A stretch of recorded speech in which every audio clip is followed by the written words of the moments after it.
Okay, now time for the East as we get ready to wrap up our previews for the weekend.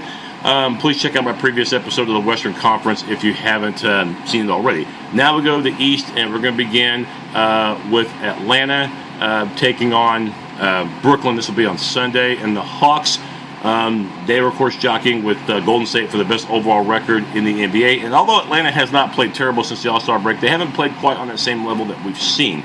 But the biggest reason why Atlanta is the top seed in the East is because overall, offensively and defensive play, they're very balanced. And, of course, the addition of Paul Millsap from Utah has made this team very dangerous as far as offensive production. You look at the development of Carroll and also the fact that they have Kyle Korver, who led the league in three-point percentage at 49%. Jeff Teague in the backcourt, he's developed nicely as well.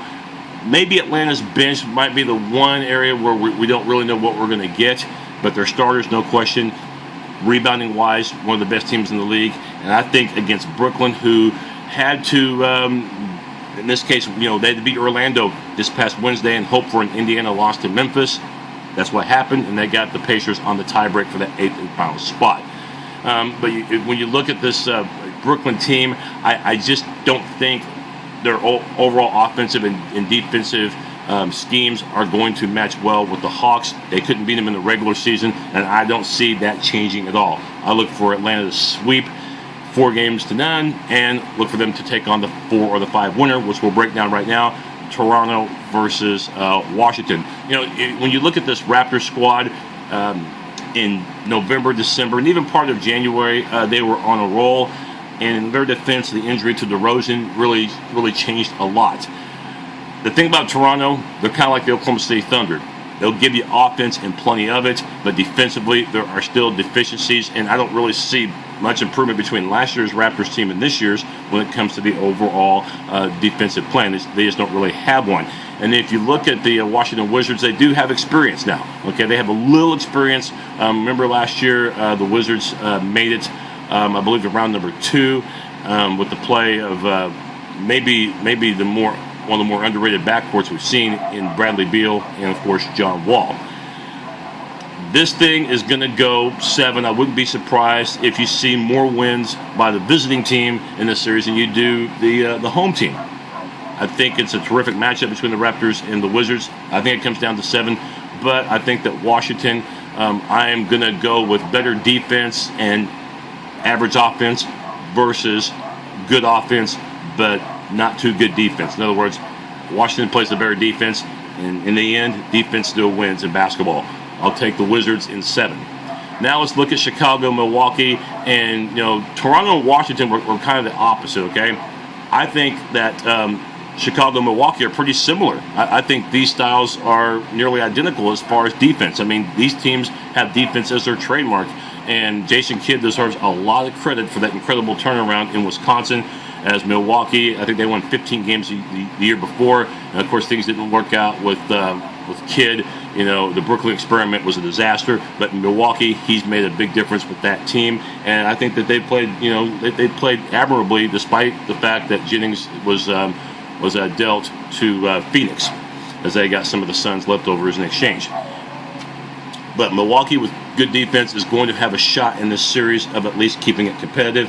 But the Bulls play terrific defense, and then offensively, maybe the most improved player in the league in Jimmy Butler overcame an injury in late February, March, and is back. This guy nearly 20 points a game, and that does assist Derrick Rose, whom we all thought was going to be gone for the season after another major injury, but he's back. He's not 100%, and I don't think he will be, but having him out there just maybe 70, 80%, maybe even 85 or 90 will help this team big time, and it makes anybody out there thinking maybe we don't want to play Chicago this early in the playoffs. But you see the play of Paul Gasol. No question, one of the big acquisitions this past off season. Bulls 3rd in the league in rebounding. I think offensively and defensively, they'll have too much for Milwaukee. I look for the Bulls to win it in 6 games. And then finally, we take a look at the Cleveland Cavaliers and LeBron James, number 2 seed, playing Boston. To me, this is a matchup of power present versus perhaps power of the future. The Celtics are a very young squad, and Brad Stevens, making that transition and coaching from college at Butler to course, one of the more historic franchises in all of sports, where Auerbach won so many championships, and Casey Jones won, I think, 2 championships there, and of course Doc Rivers won a title there in 2008. Again, Boston's a young team, and I do think with future draft picks coming up, and I think they have plenty coming up, that they'll continue to get better. But remember, these are not the Bird, Parrish, McHale Celtics of the 80s, nor the Boston Three Party of Garnett, Pierce, and Allen from the late 2000s, and Rondo as well. Cleveland, I think a lot of people are really curious about getting to see Kyrie Irving and Kevin Love making their playoff debut. It's hard to believe they've never been in the playoff series, but that will change come Sunday when the series commences. And I think the Celtics will not have any answers for Kevin Love. I think Love will have a very good matchup in this series, despite the fact that Love hasn't always blended well with the Cavalier roster this year. Look for Kyrie Irving to have a big series, and of course LeBron James, who is 3rd in the league in scoring. We don't have to say anything more. He'll dominate, and he will, no question, be a ratings winner on Sunday when that game's on ABC. Look for Cleveland to win it in 4. Some think that Boston might be good enough to win 1 game. I just don't see that happening. I look for Cleveland to easily move on to the next round. If you're looking for my playoff predictions, I didn't get to do it on the East show, but to wrap up the show, in the East, I look for the Cavaliers with LeBron James.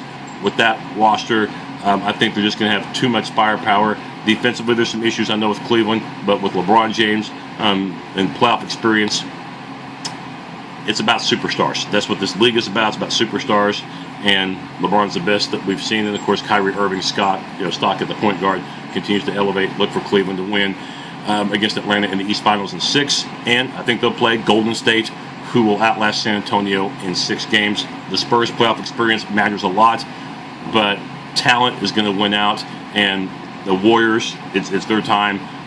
They won over 60 games for a reason. In fact, they won over 65 for a reason. It's because they're damn good. So I think the Warriors will win the West, and I think in the finals, I think Golden State will take it, and I think Golden State will win it in 6 games.